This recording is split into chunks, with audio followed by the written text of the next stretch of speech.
السلام علیکم پیارے دوستوں، کیسے ہیں آپ؟ ایک دفعہ کا ذکر ہے کہ ایک گاؤں میں ایک گائے رہتی تھی۔ وہ بہت ہی ایماندار گائے تھی اور پوری ایمانداری کے ساتھ اپنے دوستوں کے ساتھ رہتی تھی۔ کبھی کسی سے جھگڑا نہیں کرتی تھی۔ اس کا ایک بچہ بھی تھا۔ ایک دن وہ تنہا چارہ چر رہی تھی، تبھی اچانک ایک خطرناک شیر کی نظر گائے پر پڑی۔ موٹی تازی گائے کو دیکھ کر شیر کے منہ میں پانی آ گیا۔ شیر کافی بھوکا بھی تھا۔ اس نے ایک دم سے گائے پر حملہ کر دیا۔ شیر کو اپنی جانب بڑھتا دیکھ کر گائے بہت ڈر گئی اور بولی، بادشاہ سلامت، تھوڑی دیر تک رک جائیں اور میری بات غور سے سنیں۔ گھر کے پاس میرا ایک چھوٹا سا بچہ ہے۔ اس کو پیدا ہوئے ابھی کچھ دن ہی ہوئے ہیں اور وہ ابھی گھاس چرنا بھی نہیں جانتا۔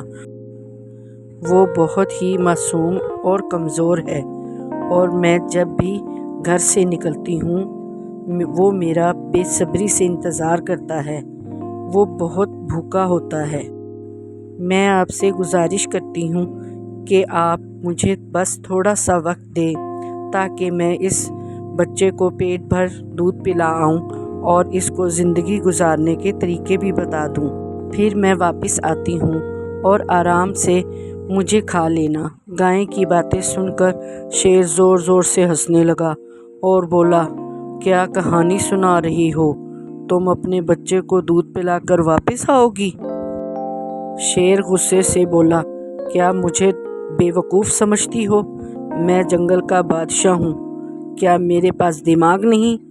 شیر کی بات سن کر گائے بولی، میں جھوٹ بولنے والی نہیں ہوں اور نہ ہی اپنی بات سے مکروں گی۔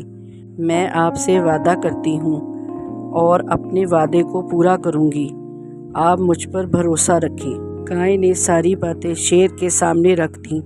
شیر نے کچھ دیر سوچنے کے بعد فیصلہ کیا کہ ٹھیک ہے، اگر تم اتنی ہی ایماندار ہو تو میں تمہیں ایک موقع دیتا ہوں۔ جیسے ہی گائے نے یہ سنا، جلدی سے گھر آئی اور اپنے بچے کو دودھ پلانے لگی۔ گائے نے ساری باتیں اپنے بچے کو سمجھائیں اور واپس شیر کے پاس آ گئی۔ جیسے ہی شیر نے گائے کو دیکھا وہ حیران ہو گیا اور گائے سے بولا، تم اتنی ہی ایماندار ہو، تم نے اپنی جان کی پرواہ کیے بغیر واپس آ گئیں۔ تمہاری ایمانداری کی وجہ سے میں تمہیں آزاد کرتا ہوں اور تم مجھے معاف کر دو۔ گائے خوش ہو گئی اور خوشی خوشی اپنے گھر واپس آ گئی۔ تو بچوں، آپ کو کیسی لگی ایماندار گائے کی کہانی؟